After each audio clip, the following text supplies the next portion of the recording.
Everyone in the underground knew one rule about Holden Cross's fortress: stay away from the eastern courtyard after dark. The massive cane corso that prowled those grounds had sent 3 intruders to the hospital and turned 2 experienced dog handlers into quivering wrecks who refused to speak about what they'd witnessed. Phantom wasn't just a guard dog.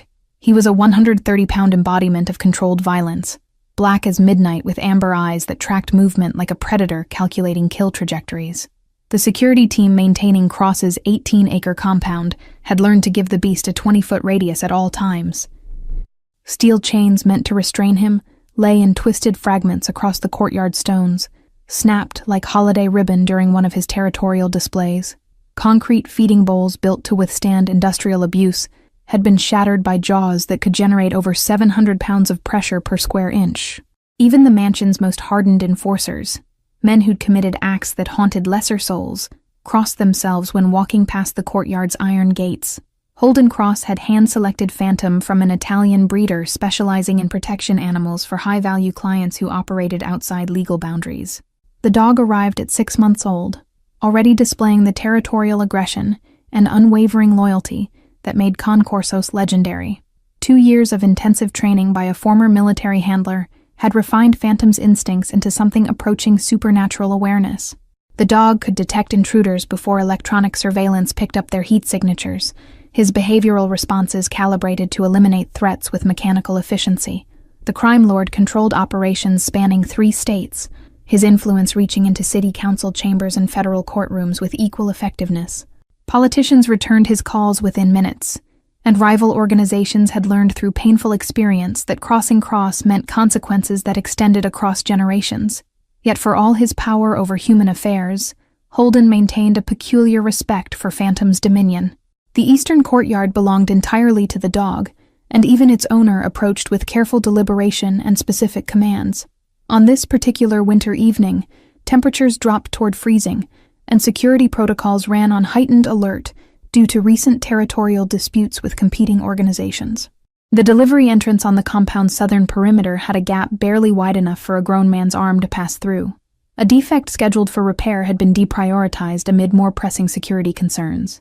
What slipped through that gap at 7:43 p.m. was something far smaller and infinitely more unexpected. Security cameras captured the thermal signature first, a small form moving with purpose rather than the erratic patterns of wildlife. The guard monitoring feeds in the second-floor security hub initially dismissed it as a neighborhood cat, until the figure emerged into floodlight illumination. What appeared on his screens made him reach for the emergency alert button with hands that suddenly wouldn't cooperate properly. A child, no more than 7 years old, walked across the frosted lawn with directional certainty of someone following a map only she could see. Her coat was 3 sizes too large, held closed with duct tape where buttons should have been. Her shoes left mismatched prints suggesting they'd been salvaged from different sources. The guard's spine turned to ice as he registered her trajectory, a straight line toward the eastern courtyard. Phantom's growl resonated through the mansion's stone foundation, a sound that registered below conscious hearing, but triggered primal responses in everyone within range. Guards who'd served in combat zones felt their adrenal systems spike, hands moving toward weapons they knew would be useless. The girl showed no awareness of her danger, no hesitation in her steady approach toward gates that separated manicured lawn from courtyard's deliberately sparse terrain. Holden Cross was reviewing financial reports in his second-floor office when his head of security burst through the door without knocking. The man's face had gone pale beneath his permanent tan, and he was already pulling up security feed on the tablet he thrust toward his employer. Cross took the device, his expression shifting from irritation to sharp focus as he registered what was unfolding in real time on his property. The crime lord moved with controlled speed that belied his tailored suit and polished appearance, taking stairs 2 at a time while maintaining predatory grace. His mind raced through scenarios and countermeasures, calculating responses to threats he couldn't yet define. But when he burst through the mansion's rear entrance into the frigid evening air, all his strategic planning evaporated. Phantom stood in the courtyard's center, every muscle in his powerful frame coiled with aggressive intent, teeth exposed in a display that would have sent wolves retreating. The Cane Corso's hackles were raised to maximum extension, making his already imposing size appear even more formidable. That low, continuous growl had escalated to something approaching a roar. 4 guards flanked Holden, weapons drawn despite knowing bullets would likely reach the child before stopping the dog. The girl had somehow entered the courtyard proper, though the gate remained closed, a mystery for later investigation if anyone survived to conduct it. She stood 15 feet from Phantom, directly in his kill zone, with no barrier between fragile human flesh and unleashed canine aggression. Her small hands hung at her sides, not raised in surrender or defense. Her face held an expression Holden couldn't immediately categorize, something beyond fear or foolishness. For 3 suspended heartbeats, the tableau held, child and beast locked in confrontation, that physics and common sense dictated, could have only one outcome. Guards held their breath, weapons trained but useless, while Holden felt something unfamiliar clawing at his chest. Genuine helplessness. The evening air seemed to press down with physical weight, winter's cold forgotten in the heat of absolute focus on those 15 feet. Then the girl's lips moved, and a single word cut through Phantom's growling with the precision of a surgical blade through tissue. The word was too soft for observers to distinguish, meant only for the dog's ears, but its effect was instantaneous and absolute. Phantom's entire body language transformed as if someone had thrown a switch in his neural wiring. The aggressive stance collapsed, muscles releasing tension. The 130-pound cane Corso dropped to his belly with shocking speed, powerful legs folding beneath him as he crawled forward like a supplicant approaching sacred ground. Holden watched in stunned disbelief as his supposedly untouchable guard dog placed his massive head beneath the child's tiny hand. Amber eyes closed with something that looked disturbingly like relief, like recognition of someone he'd been waiting for. The girl's fingers disappeared into Phantom's black fur. The guards remained frozen, weapons still trained on a threat that had somehow transmuted into impossibility before their eyes. Holden felt his tactical mind struggling to process what 2 years of expensive training and carefully cultivated aggression had been undone by a single word. The silence that followed Phantom's transformation was somehow more oppressive than his earlier growling, filled with questions that demanded answers none of them possessed. Holden approached slowly, each step measured and deliberate, acutely aware that he was entering territory where his authority meant nothing compared to whatever connection had just manifested. Phantom's eyes opened as his master drew near, but the caney Corso made no move to leave the child's side. The dog positioned his bulk as a barrier between her and all others, a protective stance that spoke of instincts deeper than training. The girl's eyes met Holden's across the remaining distance, and the crime lord found himself cataloging details with analytical precision he applied to evaluating threats. She couldn't weigh more than 40 pounds soaking wet, malnutrition evident in the hollow spaces beneath her cheekbones. Her wrists appeared too fragile to support even her diminished body weight. But those eyes held something that transcended physical vulnerability, a depth of experience that shouldn't exist in someone so young. Her lips were chapped and bleeding at the corners, evidence of exposure to elements without adequate protection or nutrition to maintain basic cellular repair. The coat engulfing her small frame bore stains that told stories of sleeping in places no child should know existed. Her hair hung in matted tangles that suggested weeks without access to basic hygiene facilities.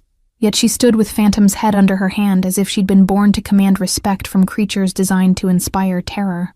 Holden stopped 10 feet away, maintaining distance that wouldn't trigger protective responses from the dog who'd apparently assigned himself new duties without consulting his legal owner.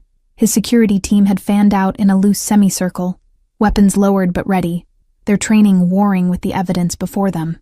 The crime lord's mind worked through possibilities, discarding explanations that didn't account for the absolute nature of the transformation he'd witnessed. "What's your name?" Holden asked, his voice carefully modulated to project authority without aggression, the tone he used when negotiating with parties who held unexpected leverage. The girl's gaze didn't waver, didn't show the fear or calculation he'd learned to recognize in people who found themselves unexpectedly in his presence. She simply looked at him with those ancient eyes, one hand still buried in Phantom's fur, while the other hung loosely at her side. Several seconds passed without response, and Holden felt the weight of his security team's attention, their silent questions about how to proceed when standard protocols had been shattered. Phantom remained motionless, except for the steady rise and fall of his breathing, completely relaxed in a way the crime lord had never witnessed. The courtyard's floodlights cast harsh shadows across the scene, turning it into something from a fever dream where logic had taken temporary leave. "How did you get onto my property?" Holden tried again, rephrasing his approach when the first question yielded only silence. The girl's expression shifted slightly, not quite a smile, but something that suggested she found his confusion almost understandable, given his limited perspective. Her free hand moved to join the first in Phantom's fur, and the dog's eyes closed again. A rumble of contentment emerged from his chest that sounded nothing like his earlier territorial warnings. One of the guards shifted his weight, a nearly imperceptible movement that nonetheless drew Phantom's immediate attention.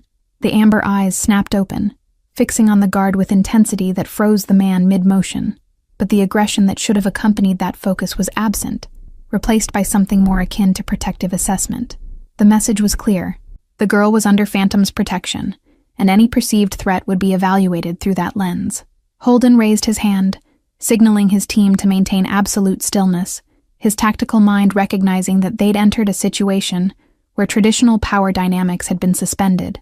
The girl watched this exchange with apparent interest, but no fear, as if she'd expected exactly this response and found it merely confirmatory.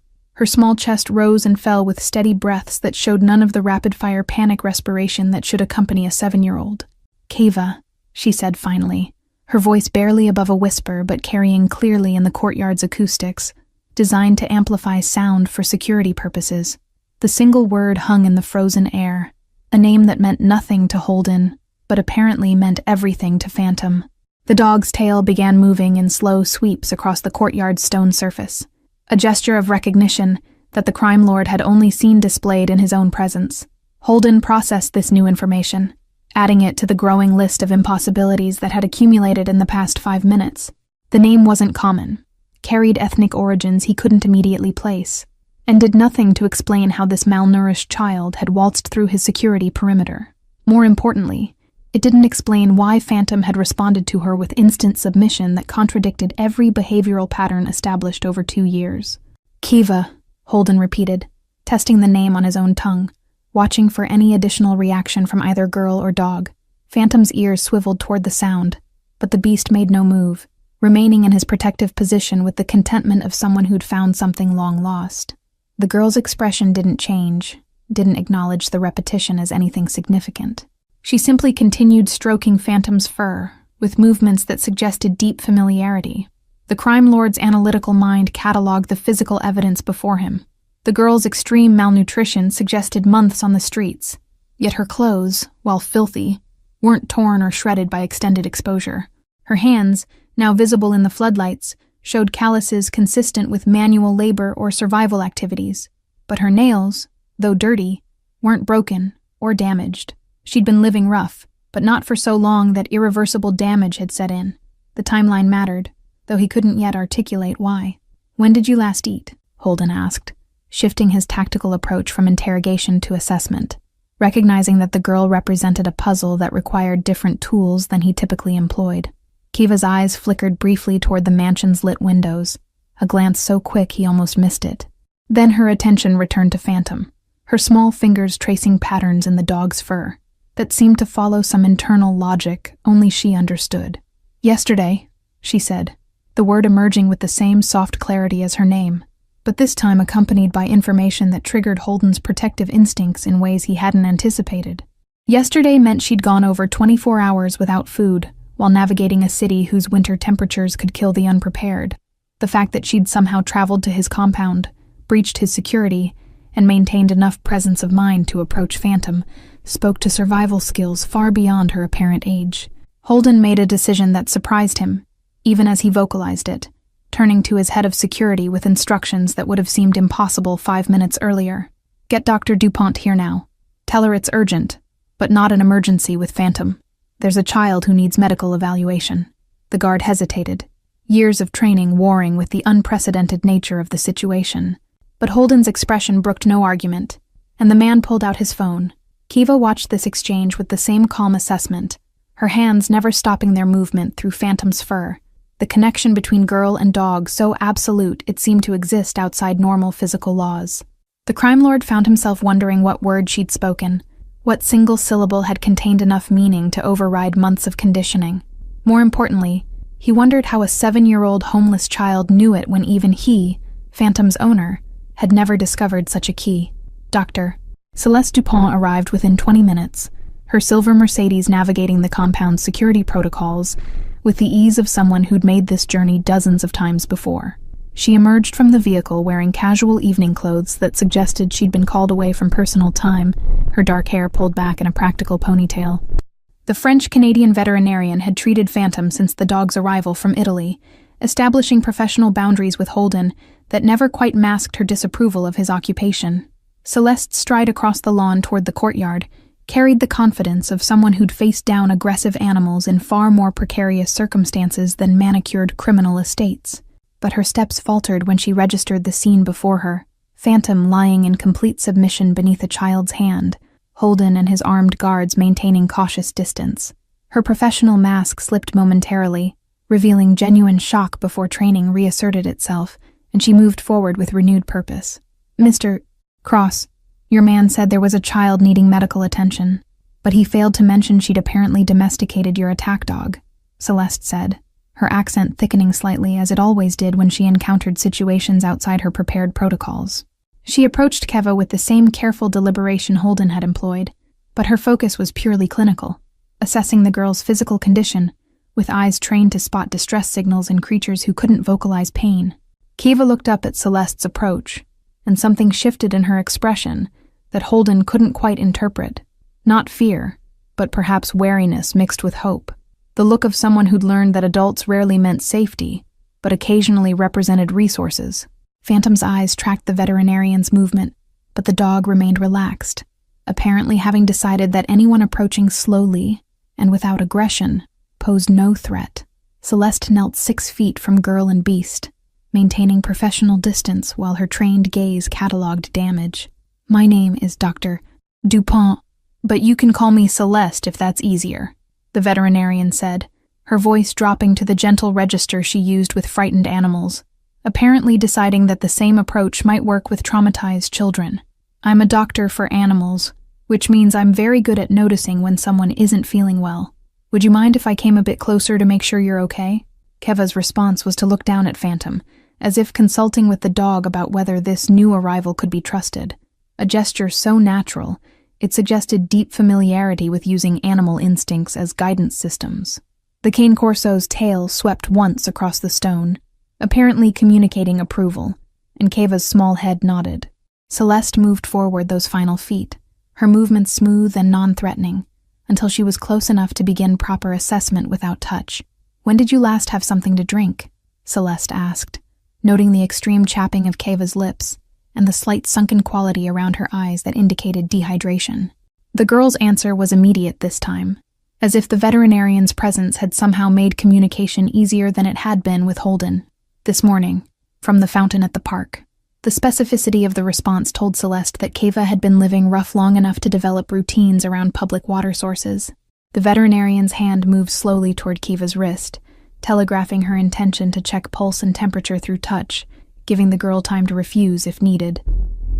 Keva didn't pull away, but Phantom's eyes opened to track the contact with protective vigilance that suggested his submission extended only to Keva herself. Celeste's fingers found the pulse point, counting beats that came too fast, feeling skin that burned with the dry heat of fever from prolonged exposure and insufficient nutrition.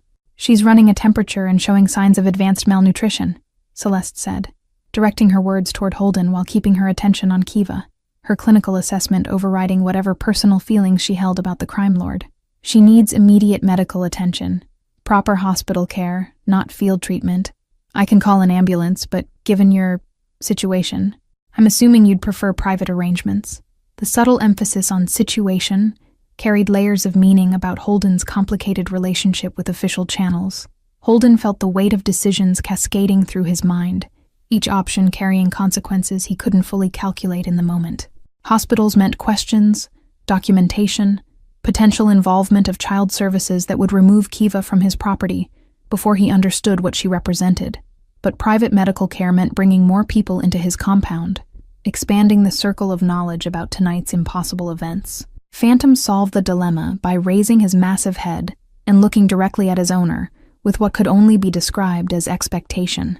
"Bring her inside," Holden heard himself say. The words emerging before his tactical mind had finished weighing options, driven by some instinct he didn't fully trust but couldn't ignore. "Set up the guest suite on the second floor as a medical room. Contact Dr. Morrison. Tell him I need a house call and I'm paying double his usual rate for discretion. His security team moved immediately to implement these orders, years of training allowing them to accept unprecedented commands without visible hesitation. Celeste's expression shifted from professional assessment to something more complex, surprise mixed with what might have been approval, though she covered it quickly with renewed focus on Kiva. "Can you walk, sweetheart? Or would you like Mr. Cross's men to help you inside where it's warm?" she asked, giving the girl agency even in her diminished state. Kiva's answer was to look at Phantom again, that same consulting gesture, and the dog rose to his feet with fluid grace. The cane corso positioned himself against Kiva's side, offering his bulk as support, and the girl's small hand gripped his collar as she stood on legs that trembled with effort. Phantom moved forward at a pace that accommodated her weakness, becoming a living crutch that bore most of her weight without complaint.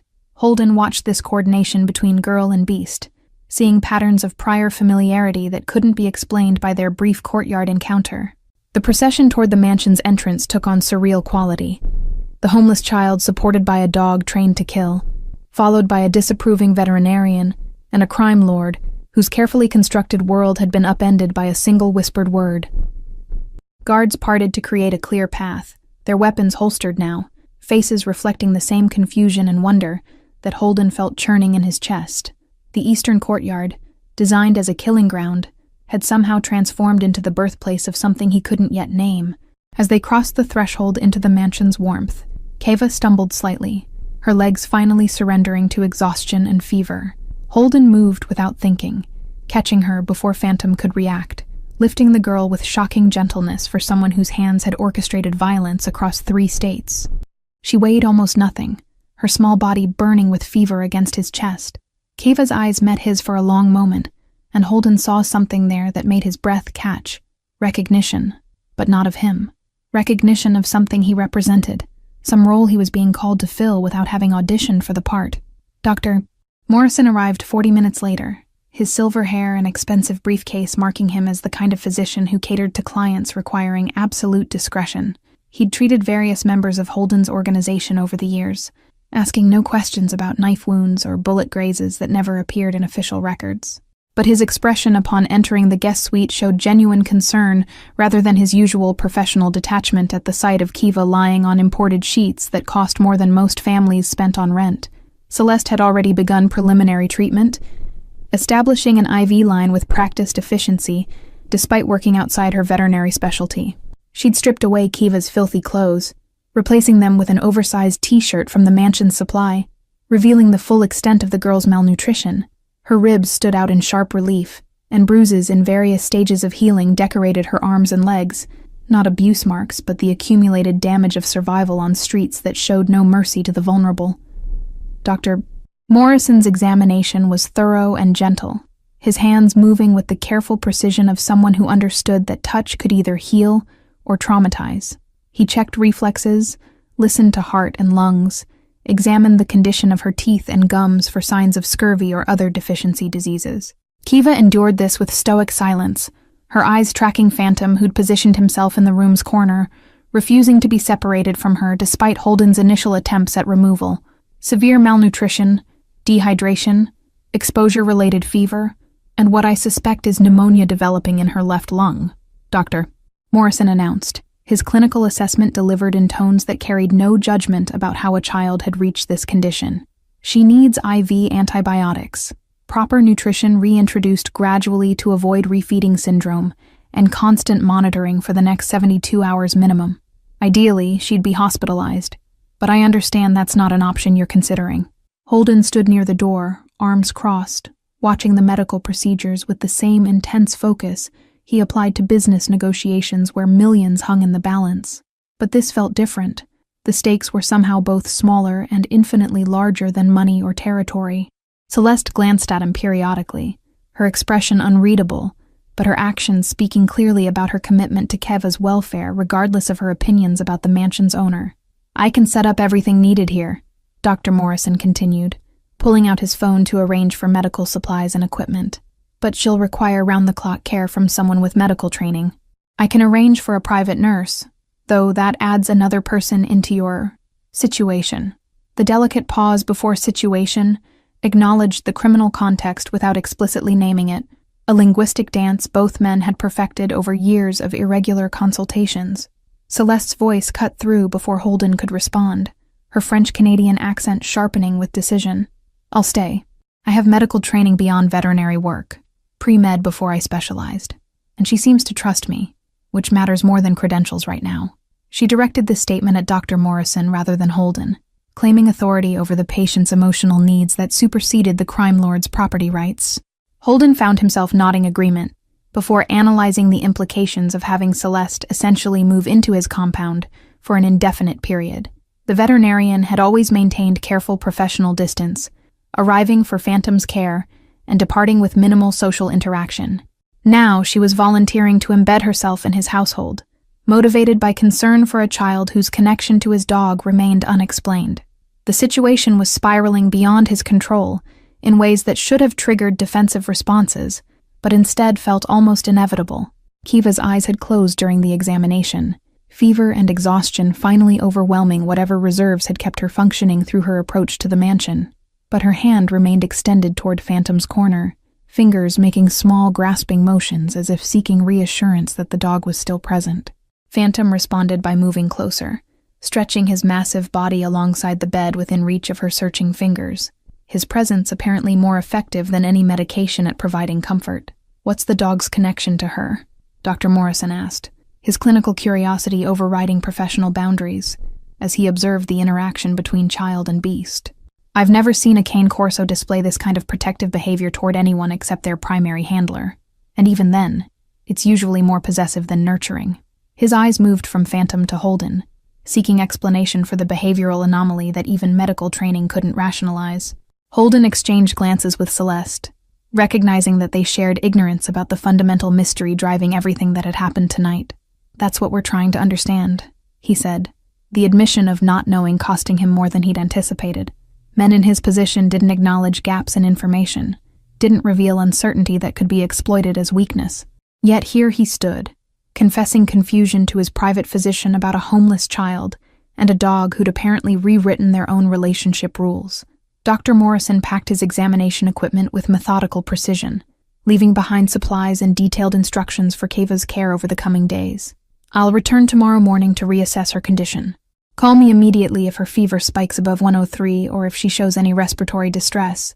The pneumonia is early stage, but it can progress rapidly in someone this compromised."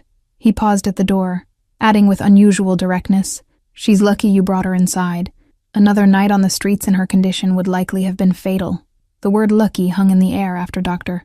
Morrison's departure, its implications reverberating through Holden's consciousness. Luck implied chance, random occurrence, but nothing about Kiva's arrival felt random. She'd navigated directly to his compound, bypassed security protocols that had repelled professional infiltrators, and spoken a word that rewrote Phantom's behavioral programming. Whatever had brought her here operated according to logic he didn't yet understand, but couldn't dismiss as mere fortune.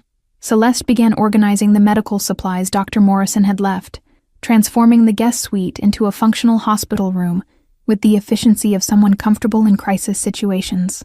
She set up monitoring equipment, prepared medication schedules, arranged the IV bags on their stand with practiced precision. Holden watched her work, noting how she moved around Phantom without fear, accepting the dog's presence as non-negotiable rather than attempting to assert human authority over the space. "I'll need access to a kitchen for preparing appropriate meals as she begins eating solid food," Celeste said, without looking at Holden, her focus on adjusting Kiva's IV flow rate. "And I assume you have security footage of how she actually got onto the property? Understanding her physical capabilities before collapse might help predict her recovery trajectory." The questions were framed as professional necessities, but Holden detected underlying curiosity about the mystery that had drawn them all into this unprecedented situation. "I'll have the kitchen staff briefed and the security footage compiled," Holden replied, moving toward the door but finding himself reluctant to leave the room where so many impossibilities had concentrated. He paused at the threshold, watching Kiva's small chest rise and fall with labored breaths, while Phantom maintained his vigil. "Why did you really volunteer to stay? You've made your disapproval of my business clear enough over the years. This goes beyond professional obligation." Celeste's hands stilled on the medical equipment, and for a long moment, she didn't respond, her back still turned to him. When she finally spoke, Her voice carried layers of meaning that went beyond the simple words. Because that child trusted an animal that was trained to kill, and the animal remembered something worth protecting. That kind of connection doesn't happen by accident. Whatever brought her here, whatever she represents, it matters, and someone needs to make sure she survives long enough to explain it. Holden descended to his office, where his head of security had compiled footage from 16 different cameras, tracking Kiva's approach to the compound. The timeline began at 6:47 p.m. when thermal sensors first detected her presence 3 blocks away, moving with purposeful direction rather than the wandering patterns of typical homeless individuals. She'd walked past 2 other wealthy estates without pause, her trajectory locked on Holden's property with navigational certainty that suggested prior knowledge of the address. The footage showed her studying the delivery entrance for nearly 4 minutes before finding the gap in the gate, her small hands testing the metal with systematic thoroughness that spoke to problem-solving skills beyond her years. She'd slipped through the opening with the fluid efficiency of someone who'd learned to make herself small, to fit into spaces others overlooked. No hesitation, no fear visible in her body language, even as she entered territory that should have terrified any rational person. What struck Holden most forcefully was the moment captured when Kiva first saw the mansion. She'd stopped, stared at the building's eastern wing, and nodded to herself as if confirming something she'd already known. Then her path had shifted slightly, abandoning the most direct route to the main entrance in favor of the trajectory that led specifically to the eastern courtyard. She'd known where Phantom would be, had deliberately sought out the most dangerous location on the property. His investigator had already begun running Kiva's description through missing persons databases and facial recognition software connected to social services systems across multiple states. But Holden suspected these searches would yield nothing. The girl moved like someone who'd learned to exist beneath official notice, a ghost in systems designed to track and categorize citizens. Her survival skills suggested months, or possibly years of living outside normal social structures. Celeste appeared in the doorway carrying a tablet, her expression troubled in ways that had nothing to do with Kiva's medical condition. "I've been reviewing Phantom's veterinary records and purchase documentation. There's something you need to see." She crossed to his desk, placing the tablet between them, her finger pointing to a specific line in the breeder's transfer papers. The dog wasn't originally named Phantom. That's what you called him after purchase. His registered name from the Italian breeder was Ombra del Passato. Holden leaned forward, his knowledge of Italian sufficient to translate the phrase, "shadow of the past." The breeder's paperwork says he was part of a specialized training program for protection animals, but before that placement, there's a 3-month gap in his documentation. He was in some kind of rehabilitation facility. Celeste pulled up another document, this one showing a transfer agreement between the Italian breeder and an American animal sanctuary that had since closed. The sanctuary operated illegally out of a converted warehouse in the industrial district, Celeste continued, her research having obviously progressed rapidly during the hour she'd spent with Kiva upstairs. It was run by a couple who specialized in rehabilitating traumatized animals, abuse cases, fighting ring survivors, creatures that other facilities had given up on. They were shut down by the city after a fire 6 months ago. Both owners died in the blaze. The implications crashed through Holden's consciousness like physical impact, pieces of the impossible puzzle suddenly arranging themselves into patterns that made terrible sense. Phantom was at that sanctuary, and if the couple had a child, he didn't need to finish the sentence. Celeste's expression confirmed she'd already followed the same logical thread to its devastating conclusion. "I called a contact at the fire marshal's office," Celeste said, her voice dropping to the subdued tones reserved for discussing tragedy. The couple who died were named David and Sarah Okonkwo. They had a 7-year-old daughter who was listed as deceased in the fire. Her body was never recovered, but the assumption was that she'd been consumed by the flames. Her name was Kiva. Holden stared at the security footage frozen on his screen, the image of a small figure approaching his gates with such determined purpose. Not a random homeless child seeking shelter, but a girl who'd spent 6 months searching for one specific thing that had survived the fire that took her parents, a dog who remembered her. She called him by his original name. That's what she whispered in the courtyard.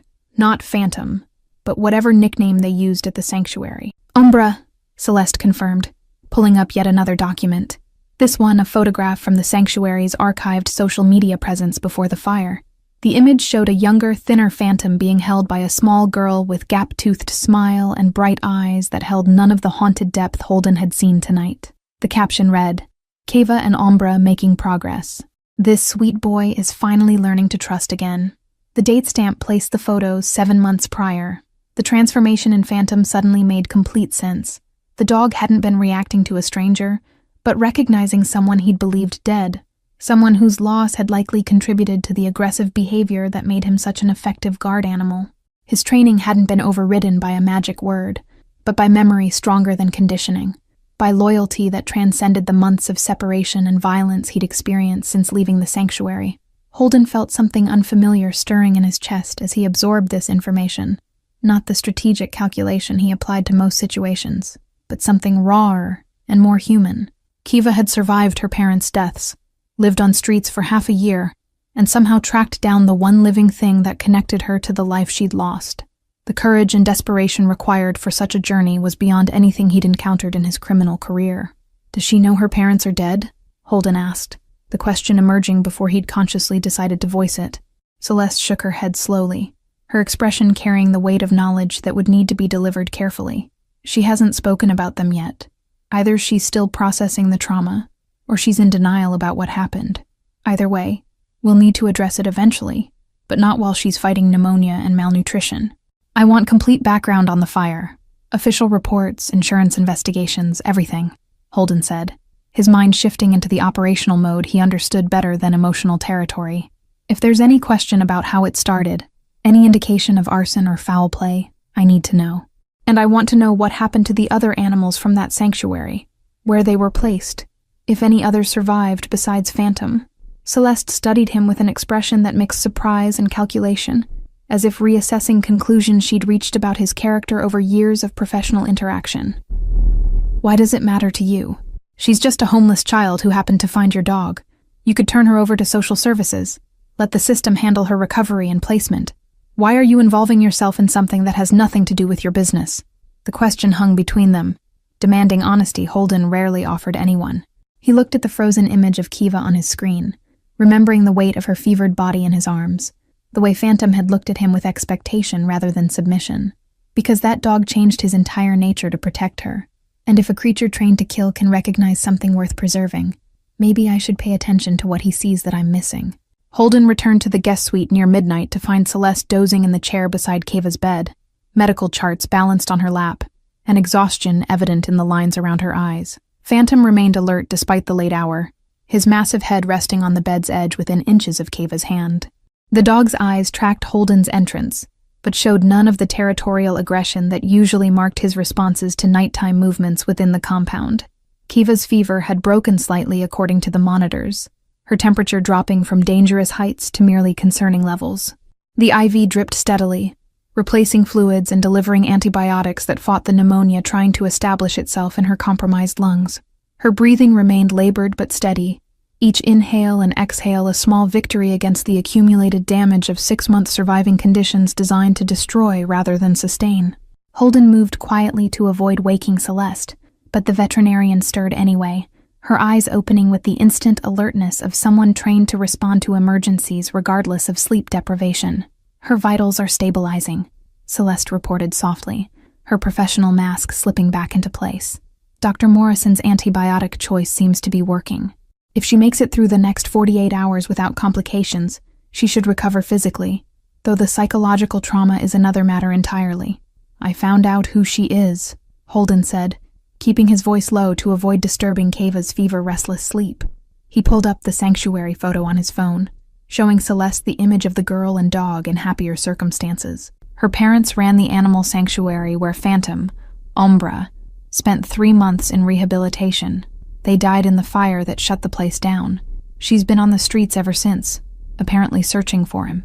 Celeste took the phone, studying the photograph with an expression that cycled through shock, grief, and something approaching awe. She spent 6 months looking for one dog among all the animals that must have been scattered from that sanctuary? How did she even know he'd ended up here? Her questions voiced the same puzzles that had been circling through Holden's mind since discovering Kiva's identity. "I don't know yet, but I will," Holden replied, taking back his phone and pocketing it. "I've got people researching the sanctuary's records, tracking where all the animals were placed. Maybe she'd been systematically searching through adoption and sales records, or maybe she heard street talk about my compound's guard dog. Either way, she found him, and he remembered her despite everything that happened since they were separated. They stood in silence for several moments, watching Keva's small chest rise and fall, while Phantom maintained his vigil with the patience of a creature who'd finally found what he'd been missing. The room felt heavy with accumulated significance, as if the universe had contracted to focus all its attention on this one recovering child, and the connections radiating outward from her presence. "What happens when she wakes up?" Celeste asked, her voice carrying genuine uncertainty rather than her usual professional confidence. "When she's strong enough to talk, to process where she is and what brought her here, you can't keep her hidden indefinitely. There are legal issues, custody questions, not to mention the psychological support she'll need after losing her parents and living rough for 6 months." Holden had been avoiding these practical considerations, letting the immediate medical crisis take precedence over longer-term planning. But Celeste's questions forced him to confront realities he couldn't indefinitely postpone. "First, she recovers. Then we figure out what she needs and how to provide it. I have resources most people can't access: private therapists, legal experts who specialize in complex custody situations. The system that declared her dead doesn't need to know she survived unless it serves her interests." "You're talking about essentially kidnapping her from official oversight," Celeste said, though her tone carried more contemplation than accusation. "Keeping her off the grid, using your criminal connections to circumvent legal processes designed to protect children. How is that in her best interest rather than simply convenient for you?" The challenge was direct but not hostile, seeking understanding rather than scoring points in an argument. Holden met her gaze without flinching, recognizing that honesty mattered more in this moment than maintaining his carefully constructed persona. Because the system declared her dead based on convenience and incomplete evidence. Because she survived 6 months that should have killed her through pure determination to find one connection to her lost life. Because Phantom recognized something in her worth protecting, and I've learned to trust that dogs' instincts more than I trust most humans. Is that a good enough reason? Celeste didn't answer immediately, her attention shifting back to Kiva, who'd moved slightly in her sleep, hand finding Phantom's fur and gripping it with unconscious need for contact. The dog didn't react except to breathe steadily, accepting the touch as his due, as something he'd been waiting for since the fire that separated them. The veterinarian's expression softened watching this connection, her professional boundaries eroding in the face of obvious devotion. "I'll stay through her recovery," Celeste said finally, her decision emerging with the weight of commitment rather than casual agreement. "Not because I approve of your methods or your business, but because she deserves someone who will prioritize her welfare over legal conveniences or criminal expediencies. I'll be her advocate in this situation, which means I'll push back against you when necessary. Can you accept those terms?" Holden felt a smile tugging at his mouth, despite the serious nature of their conversation. Celeste's fierce protectiveness reminded him why he'd kept her on contract, despite her obvious distaste for his operations. She possessed integrity that couldn't be purchased or intimidated, the kind of moral clarity he'd long since abandoned, but still recognized as valuable. "I wouldn't want it any other way. She needs someone who'll fight for her interests, even if that means fighting me." A soft sound from the bed drew both their attentions. Kiva's eyes had opened, fever-bright and unfocused, scanning the unfamiliar room with confusion that bordered on panic. Her hand tightened in Phantom's fur, seeking anchor in the one familiar thing her disoriented mind could recognize. The dog responded immediately, lifting his head to her hand, rumbling reassurance deep in his chest that seemed to penetrate the fever's haze. "Ombra," Kiva whispered, the name emerging rough and broken from her damaged throat. Then her eyes found Holden and Celeste standing beside the bed, and wariness replaced confusion in her expression. "Where?" she began, the question trailing off as speaking triggered coughing that racked her small frame. Celeste moved immediately, adjusting pillows and offering water through a straw, her hands gentle but competent. "You're safe," Celeste said, once the coughing subsided, her accented voice carrying warmth designed to penetrate fear. "You got very sick, so we brought you inside to make you better. My name is Celeste. I'm a doctor, and this is Mr. Cross. Do you remember coming here? Do you remember finding Ombra in the courtyard?" Her questions were carefully calibrated to assess both Kiva's cognitive function and her memory of recent events. Kiva's eyes moved from Celeste to Holden, then to Phantom, who had risen to his feet, positioning himself where she could see his face without strain. Recognition flickered through her fever-dulled gaze, and with it came something that might have been relief, or might have been resignation. "I found him," she said, her voice barely above a whisper but carrying absolute certainty. I promised Mama I'd find him before she... The sentence broke on a sob that transformed into more coughing. Holden felt his chest constrict, watching this small display of grief and determination, colliding in one exhausted child. She'd kept a promise to her dying mother, had survived impossible circumstances to fulfill that final obligation. The courage required for such devotion was staggering, the kind of loyalty he'd spent his career trying to purchase and command, but rarely witnessed in its pure form. Phantom pressed closer to the bed, offering his bulk as comfort, while Kiva's thin fingers dug into his fur like lifeline. Over the next 3 days, Kiva's physical condition improved with the steady progression that medical intervention and proper nutrition made possible. Her fever broke completely on the second morning, and the pneumonia began responding to antibiotics with encouraging speed. Celeste maintained constant vigilance, adjusting treatment protocols and coaxing small amounts of easily digestible food into a stomach that had forgotten what regular meals felt like. Phantom never left the room except for brief bathroom breaks in the courtyard, always returning with urgent speed as if fearing Kiva might disappear during his absence. Holden found himself making excuses to check on her progress throughout each day, his usual business operations taking secondary priority to updates on a 7-year-old's vital signs. His organization ran smoothly without constant oversight, the machine he'd built requiring only occasional guidance to maintain momentum. Something about Kiva's recovery demanded his attention in ways that had nothing to do with strategic value or operational necessity. He began recognizing this pull as the same instinct that had made Phantom abandon his training, recognition of something worth protecting that transcended rational calculation. Celeste noticed these frequent visits, but made no comment beyond raised eyebrows that suggested she was cataloging data for future analysis. She'd moved into the guest suite adjacent to Kiva's room, transforming it into combination living quarters and medical station. Her veterinary practice had been put on hold through carefully worded messages to clients about family emergency, a lie that served truth in ways she hadn't anticipated. The mansion's staff adapted to her presence with the same professional flexibility they applied to all of Holden's unusual requests. Kiva began speaking more on the third day, her voice gaining strength along with her body. She talked about her parents in present tense initially, as if the 6 months since the fire had been temporary separation rather than permanent loss. Celeste gently corrected these references, helping her process grief that had been frozen by survival necessity. The conversations were painful to witness, a child's understanding colliding with adult reality, hope crumbling beneath weight of truth she'd been avoiding through sheer willpower. Mama told me to find Ombra if anything happened, Kiva said during one of these talks, her small hand stroking Phantom's head with movements that had become constant comfort ritual. She said he'd remember me. The dogs don't forget people they love. Her eyes had filled with tears that finally spilled over.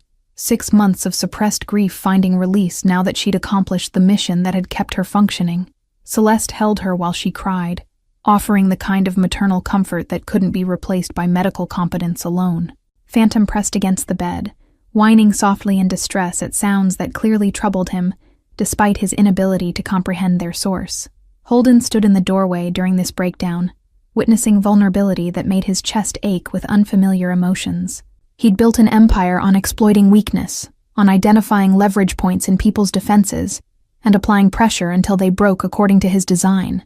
But watching Kiva's grief felt different, not opportunity to exploit, but something demanding protection from a world that had already taken too much from someone too young to have developed adequate defenses. Later that evening, after Kiva had cried herself into exhausted sleep, and Celeste had stepped out for coffee, Holden found himself alone in the room with the girl and dog. He sat in the chair Celeste usually occupied, studying Kiva's face in repose, the lingering bruises fading to yellow-green, the hollows beneath her cheekbones beginning to fill out with proper nutrition. Her hand remained tangled in Phantom's fur even in sleep, unconscious need for contact overriding rest.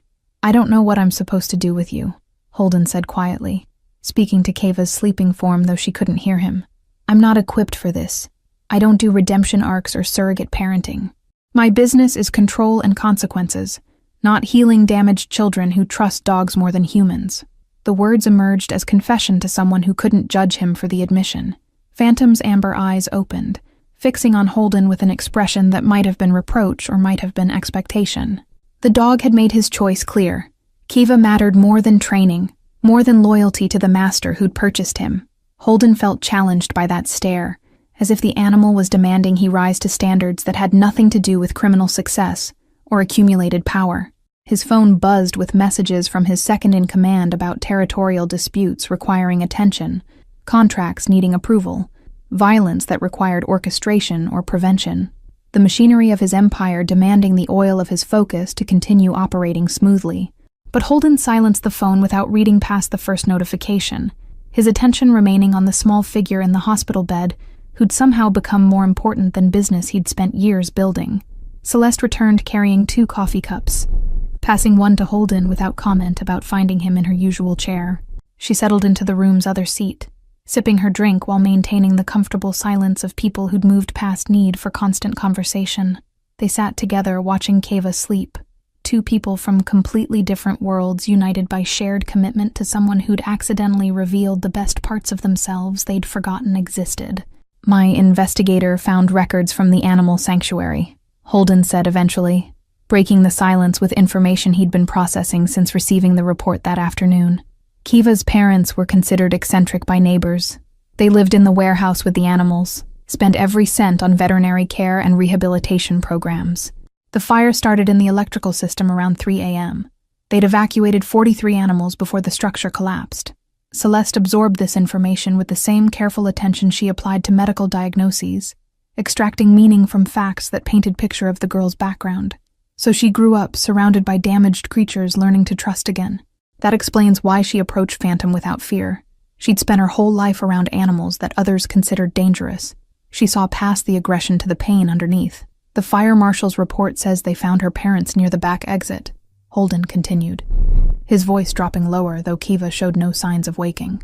"They'd gone back in for one more animal despite being told the building was about to collapse. Never made it back out. Keva was listed as deceased because her bedroom was in the section that burned hottest. Investigators assumed she'd been overcome by smoke before she could escape. But she hadn't been in her bedroom," Celeste realized, following the logical thread to its obvious conclusion. She was with the animals they'd already evacuated. She watched her parents go back inside and not come out. Then she watched the building collapse with them inside. And she's been trying to fulfill her mother's last instruction ever since. Find Ombra. Make sure he's safe. The weight of that realization settled over them both, adding layers of understanding to Keva's determined approach to the mansion despite obvious danger. She hadn't been reckless or foolishly brave. She'd been completing a mission that gave purpose to survival that might otherwise have felt meaningless. Finding Phantom meant honoring her parents' life work, proving their deaths hadn't been entirely in vain, because at least one of their rescued animals had found safety. By the end of the first week, Keva was strong enough to leave the bed for short periods, exploring the guest suite with cautious curiosity while Phantom shadowed her every movement. She touched everything with careful reverence, as if the luxury surrounding her existed in a different reality than the one she'd inhabited for 6 months. Celeste encouraged this exploration, recognizing that reclaiming agency over her environment was a crucial step in psychological recovery. Holden had his legal team researching custody options and bureaucratic pathways that might allow Keva to remain in his care without triggering system intervention. The challenge was substantial.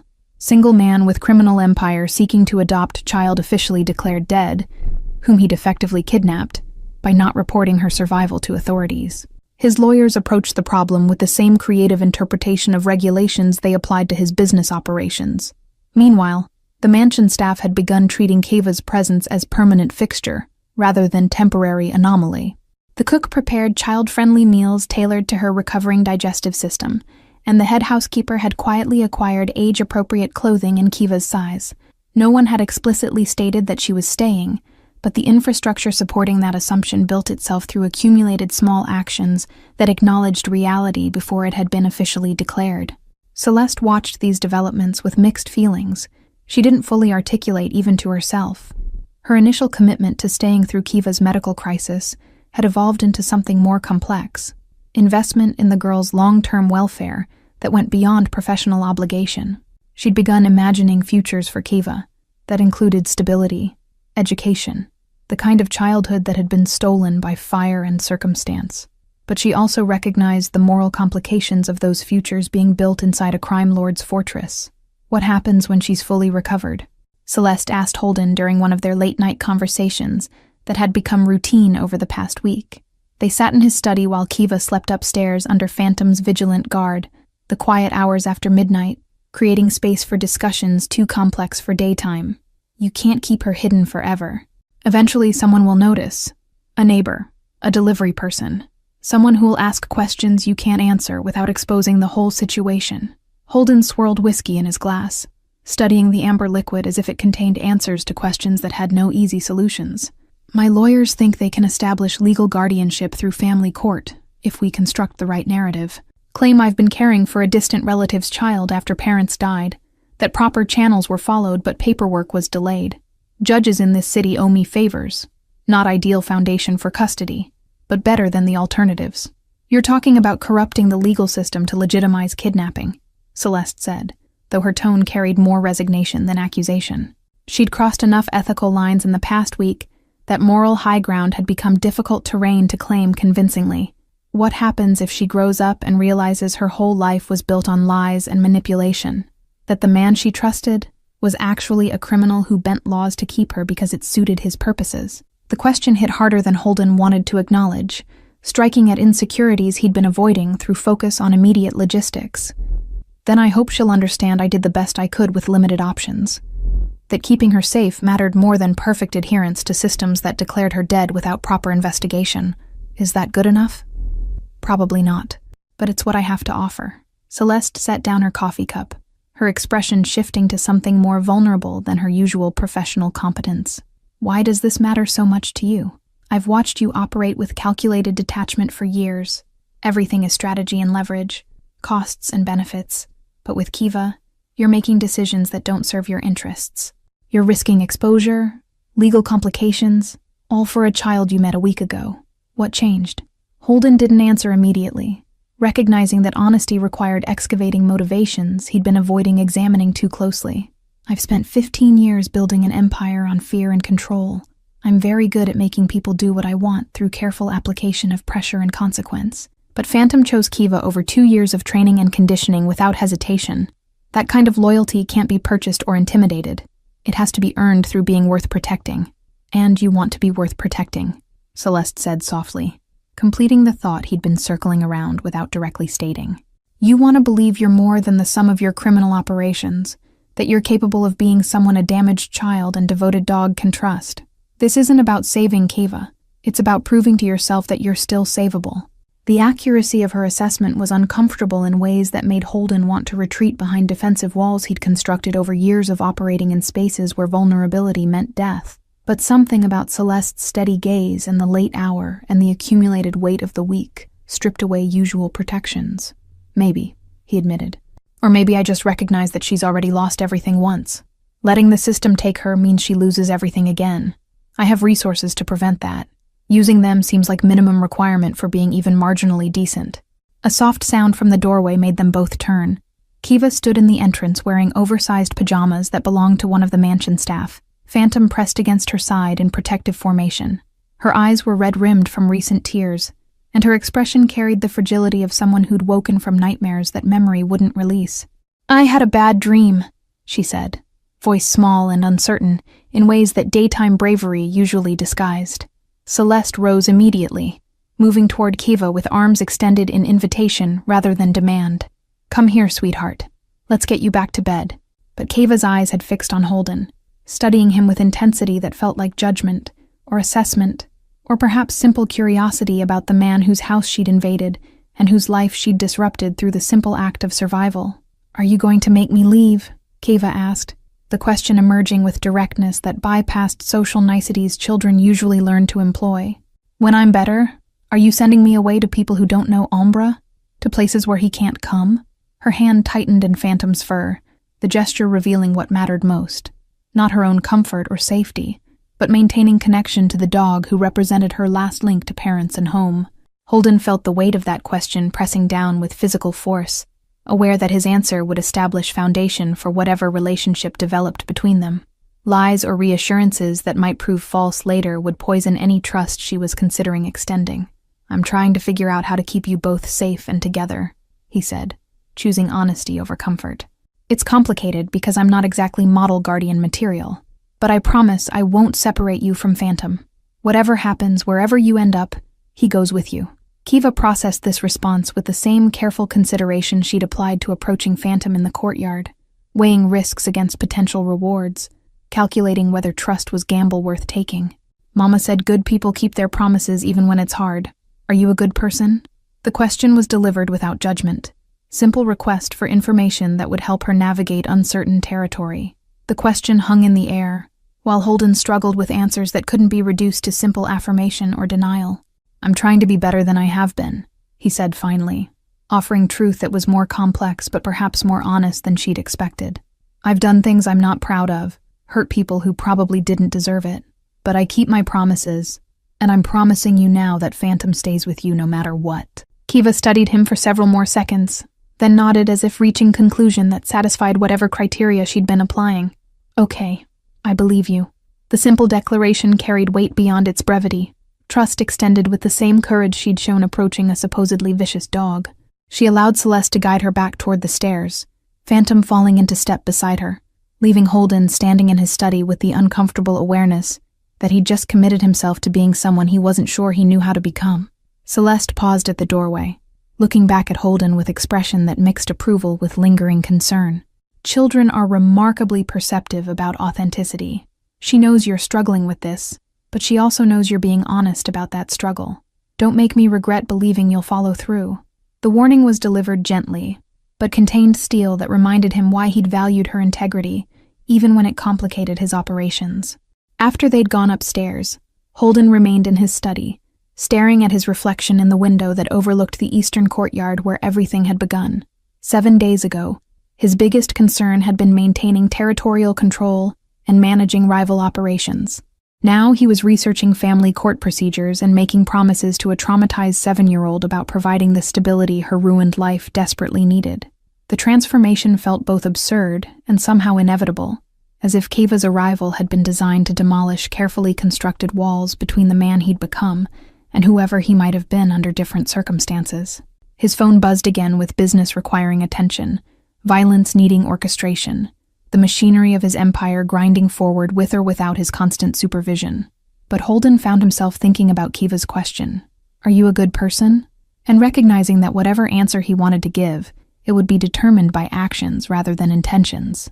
Being good wasn't about avoiding criminal operations he'd already committed to, but about how he chose to exercise power in circumstances where someone vulnerable depended on him to be better than convenient. 2 weeks after Kiva's arrival, she was strong enough to venture outside with Phantom, the two of them exploring the mansion's grounds with the joy of prisoners granted unexpected freedom.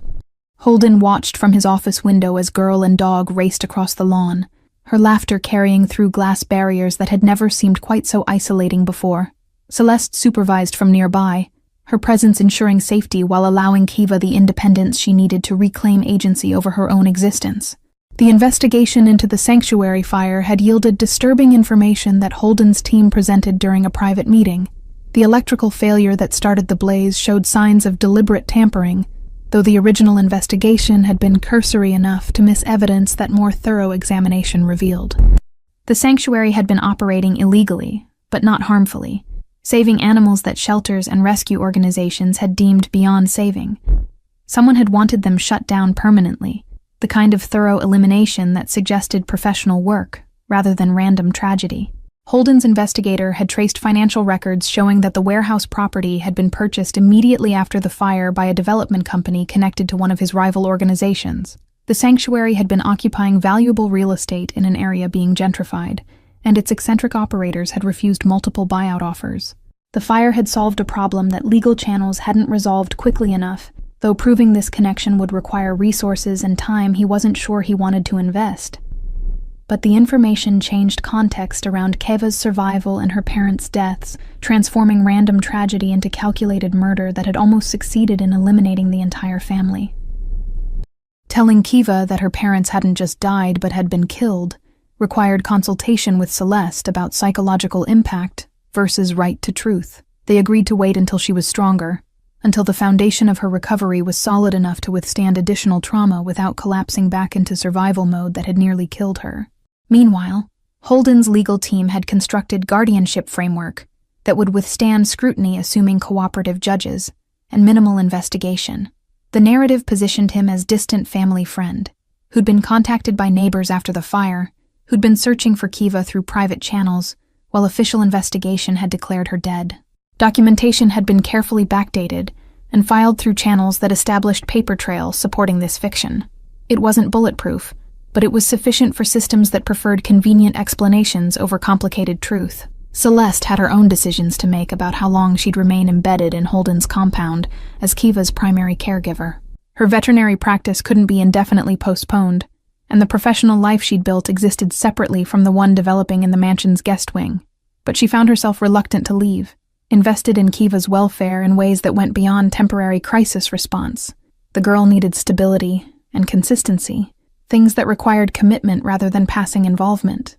"I've been thinking about Kiva's education," Celeste said during one of their evening discussions that had become essential ritual. "She'll need schooling, socialization with other children, experiences beyond this compound. Home tutoring could work initially, but eventually she'll need broader engagement. Have you considered how that works given your lifestyle?" The delicate phrasing acknowledged complications that couldn't be ignored indefinitely. Holden had been avoiding this question along with dozens of others that long-term custody entailed. Private school with security protocols, driver who's also trained protection, carefully managed interaction that lets her develop normally while minimizing exposure to things she shouldn't see or questions she shouldn't have to answer. It's not ideal, but it's better than alternatives. His answer sounded defensive even to his own ears, awareness that no solution perfectly balanced Kiva's needs against his limitations. "You're describing the childhood of a mob boss's daughter," Celeste pointed out with characteristic directness. "Isolated, protected, surrounded by security that reminds her constantly that her life isn't normal. That's going to shape her in ways that might not be healthy, regardless of your good intentions. Have you thought about whether she might be better off with a normal family, away from all this?" The question struck at core fears Holden had been suppressing through focus on immediate logistics. "Every day," he admitted, the confession costing more than he'd anticipated. "But she chose to come here. She spent 6 months searching for Phantom, and he's bonded to me in ways that make separation traumatic for both of them. Breaking that connection to give her normal childhood means taking away the one thing that's keeping her anchored. That doesn't seem like better option."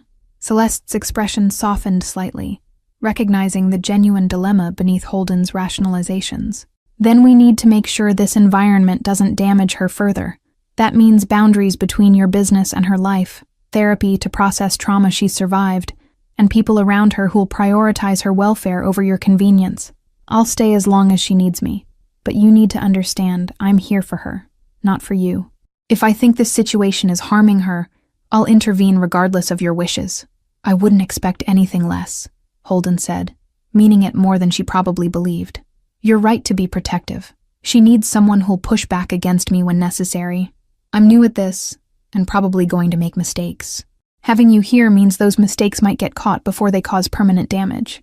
The admission of inadequacy was uncomfortable but necessary, establishing foundation for collaboration rather than conflict. They sat in comfortable silence for several minutes, watching security monitors showing Kiva and Phantom exploring the grounds under floodlights that turned evening into artificial day. The girl was teaching the dog tricks he'd never learned during combat training, and Phantom was performing them with enthusiasm that erased his previous reputation as untouchable predator. The transformation in both of them was remarkable. Girl learning to trust again, dog remembering gentleness that training had suppressed but not eliminated. "She's going to ask about the fire eventually," Celeste said quietly, "about what really happened and why. The truth about it being arson, about someone deliberately killing her parents. That's going to require answers you may not want to give, because those answers lead to questions about what you do and how you operate. Are you prepared for her to know who you really are?" Holden had been avoiding this inevitability, along with all the others that long-term custody entailed. "No, but I don't think being prepared is possible. She'll find out eventually, regardless of what I tell her or hide from her. Kids aren't stupid, and she's sharper than most. Best I can do is try to be honest when she asks, and hope that honesty counts for something when she's old enough to understand the full implications." A notification on his phone interrupted their conversation. The guardianship hearing had been scheduled for the following week, expedited through judicial connections that turned months-long processes into days. The message included briefing documents about what to expect, how to present the situation, which questions would likely arise, and how to answer them in ways that satisfied legal requirements without exposing uncomfortable truths. It was theater, carefully choreographed performance where everyone knew their roles and outcomes had been predetermined through channels that existed outside official procedures. Celeste read his expression correctly, understanding without explanation that bureaucratic machinery had been set in motion. So it's happening. She'll officially become your ward, your responsibility in eyes of legal system. After that, there's no easy way to undo this. If you change your mind, or decide it's too complicated, you'll be committed to seeing this through until she's an adult, or circumstances change dramatically. Last chance to reconsider before this becomes permanent. I'm not reconsidering, Holden said, the decision feeling more certain than most he'd made in years of criminal operations. She deserves better than what I can offer, but she's not getting better options. The system declared her dead and moved on. The family that might have taken her doesn't exist or doesn't know she survived. What's left is me, and this compound, and Phantom. It's not what anyone would choose as ideal, but it's what we have. I'm going to make it work. Celeste studied him with expression that mixed assessment, and something that might have been respect, though she'd never explicitly acknowledged such feelings toward someone whose business she deplored. Then I'm staying too. Not in guest suite indefinitely, but nearby enough to be present in her daily life. She needs female influence in someone who isn't part of your world. I'll maintain my practice, but I'll be here for her. We'll figure out the logistics, but she needs consistency. That's non-negotiable. The pronouncement carried weight beyond its practical implications, establishing that Celeste was choosing to embed herself in his household not through obligation, but through genuine commitment to Keva's welfare. The veterinarian was voluntarily entering criminal territory she'd previously maintained careful distance from, crossing boundaries she'd established over years of professional interaction. The significance of that decision wasn't lost on either of them, though neither fully articulated what it meant for their relationship or their respective futures. 3 days later, Keva asked the question they'd been anticipating since she'd arrived. They were in the garden, Celeste reading while Keva played with Phantom in the afternoon sunshine that had replaced winter's biting cold with spring's gentle warmth. "How did my parents die?" she asked suddenly, the question emerging without preamble or warning, as if she'd been gathering courage to voice it, and couldn't wait for perfect moment that might never arrive. Celeste looked at Holden, who'd been working on his laptop nearby, silently asking how much truth was appropriate for 7-year-old ears. He set aside the computer and moved closer, recognizing that this conversation required his participation, rather than delegating difficult truths to Celeste. "There was a fire at the sanctuary," he began, choosing words carefully. "The building had electrical problems that caused the fire to spread very fast. Your parents got many animals out safely, but they went back inside for more animals even when it wasn't safe. The building collapsed before they could get back out." Keva absorbed this information with the same careful consideration she applied to all serious topics, her small face reflecting internal processing that suggested she was weighing what she'd been told against whatever memories and assumptions she'd carried. "They died saving animals," she said finally, voice steady despite the tears beginning to form. "That's what they would have wanted. They always said animals deserve protection same as people. They kept their promise even when it was hard." The echo of her earlier question to Holden, "Are you a good person?" resonated through her statement about her parents' final actions. They'd been good people who'd kept promises even when it cost everything, and now she was evaluating everyone against that standard. Holden felt the weight of that measurement, aware that his ability to honor commitments made to her would determine whether he deserved the trust she was extending. "They loved you very much," Celeste added gently, moving closer to provide physical comfort while maintaining space for Keva to process independently. "And they would be so proud of how brave you've been, how you survived and found Umbra just like your mama told you to. You kept your promise to her, and that matters more than you probably understand." The affirmation seemed to break something loose in Keva, and she cried with the abandon of someone finally safe enough to release emotions that survival had required her to suppress. Phantom pressed against her, offering his bulk as anchor, while she grieved with the intensity that 6 months of delayed mourning required. Holden watched this display feeling helpless in face of pain he couldn't fix through application of resources or tactical planning. But Celeste's hand found his, squeezing briefly in gesture that acknowledged his presence mattered even when he couldn't actively solve the problem. They stood together while Keva cried, providing the stable foundation she needed to fall apart safely, knowing someone would be there when she was ready to rebuild. That evening, after Keva had exhausted herself and fallen asleep with Phantom curled on the bed beside her, Holden and Celeste sat in his study discussing the guardianship hearing scheduled for the following week. The paperwork was complete, the narrative established, and the judge had been carefully selected for his willingness to accept convenient explanations over thorough investigation. It should be a straightforward process, but both of them felt anxiety about outcomes that couldn't be completely controlled. "She trusts you," Celeste observed, her tone carrying weight that transformed simple statement into something more significant. "Despite everything she's been through, despite the strangeness of this situation, she's decided you're worth trusting. That's a gift, and it's also a responsibility that goes beyond legal guardianship. You'll be the primary male figure in her life, the one she'll measure all other men against. The example you set now determines who she becomes.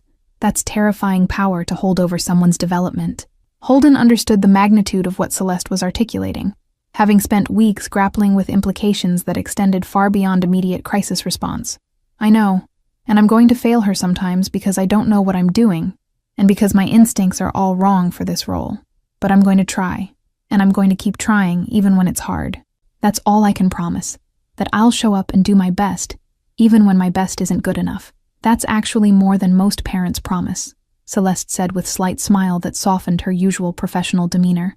"Most people have children assuming they'll figure it out as they go, that love will be sufficient guide through impossible decisions.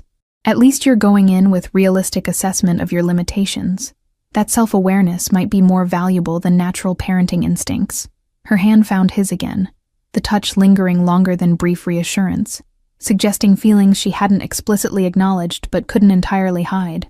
The guardianship hearing proceeded exactly as Holden's legal team had orchestrated.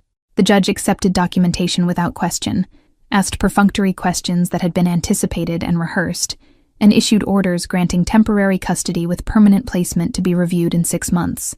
It was anticlimactic in its efficiency, bureaucratic machinery processing life-altering decisions with the same casual precision applied to traffic violations.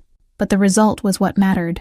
Kiva was legally his responsibility, and Phantom came with her as part of package deal that couldn't be separated. They celebrated that evening with quiet dinner in the mansion's private dining room.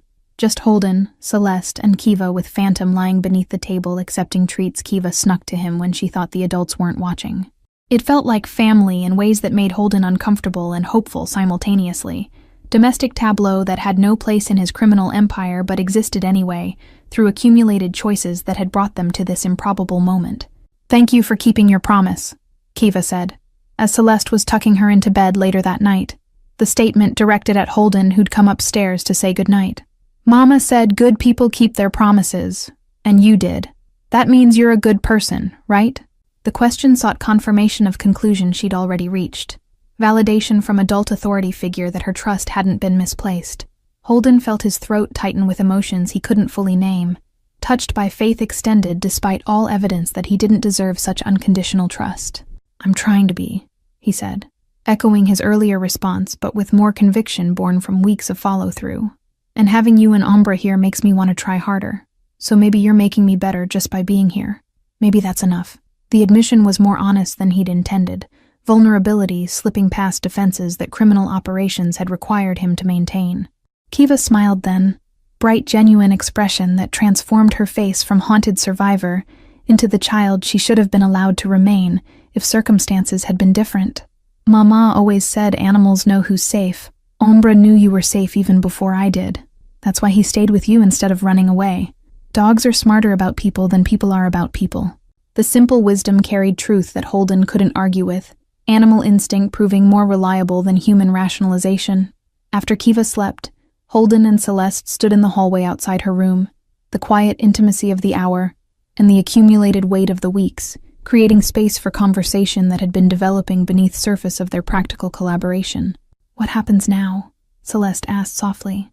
"We've solved the immediate crisis, established legal framework, given her foundation for recovery.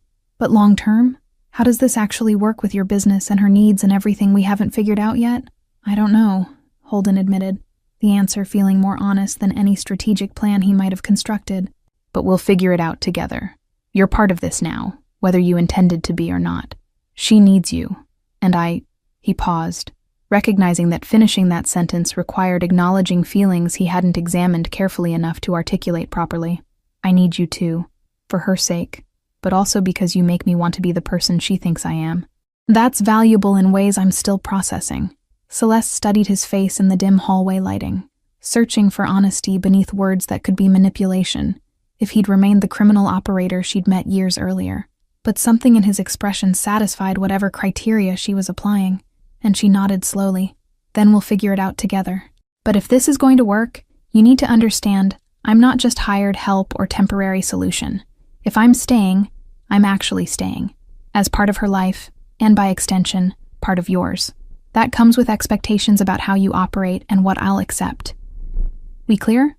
Crystal clear, Holden confirmed, recognizing that Celeste was claiming permanent space in his household and his life with same fierce protectiveness she'd shown toward Kiva from the beginning. The veterinarian was establishing boundaries and expectations that went beyond professional relationship, suggesting future he hadn't anticipated, but found himself hoping for despite all the complications it entailed. I can work with those terms. Actually, I think I prefer them to the alternative of you leaving once Kiva's recovered. She needs you. We both do. 6 months after that night in the hallway, the mansion had transformed from fortress into something resembling home. Kiva thrived under combined care of Holden and Celeste, attending private school where she excelled academically, while maintaining healthy suspicion of easy friendships that trauma had taught her to question.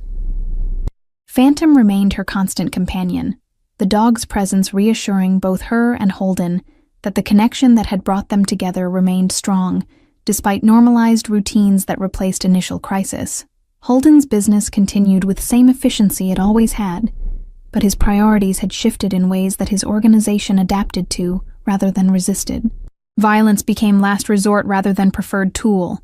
Negotiations replaced confrontations where possible, and he'd begun systematically withdrawing from operations that posed greatest legal risk. The transformation wasn't sudden or complete, but the direction was clear. He was building toward legitimacy not because he feared consequences, but because Kiva deserved guardian who could attend school functions without risking arrest. Celeste had moved permanently into the mansion's west wing, maintaining her veterinary practice from newly constructed facility on the grounds while serving as Kiva's primary caregiver when Holden's business required his attention.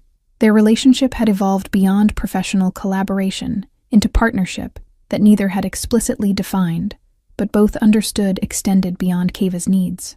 They moved around each other with comfortable familiarity of people building shared life from accumulated daily choices that created foundations stronger than dramatic declarations. One evening, Holden found Kiva in the eastern courtyard where everything had begun, sitting with Phantom and talking to him in the quiet voice she used for conversations she thought were private. He approached silently, not wanting to interrupt, but curious about what she was saying to the dog who'd been her salvation, and her connection to parents she'd lost. "I told Mama I'd find you," Kiva was whispering, her small hand stroking Phantom's head with the gentle rhythm that had become ritual. "I kept my promise. And now we have a family again, even if it's different. I think she'd be okay with that. I think she'd like Holden and Celeste. They keep their promises too." Holden felt tears threatening for the first time in years, moved by casual acceptance of the family they'd built from impossible circumstances and accumulated choices that had led them all here. He'd entered this situation through accident and obligation, maintaining distance while managing crisis that fell into his lap without invitation. But somewhere along the way, distance had collapsed into genuine connection that transcended strategic benefit or calculated advantage. He'd become the person Kiva needed him to be, because she'd believed he could, before he'd believed it himself. Thank you all for following this story. If you enjoyed it, please write in the comments where you're watching from. And don't forget to like, subscribe, and share this video. Your support matters and helps me continue bringing you stories like this one. Let me know what you thought about Holden, Kiva, Celeste, and Phantom's journey. I read every comment, and your engagement inspires me to keep creating content that hopefully moves you the way this story moved me while writing it.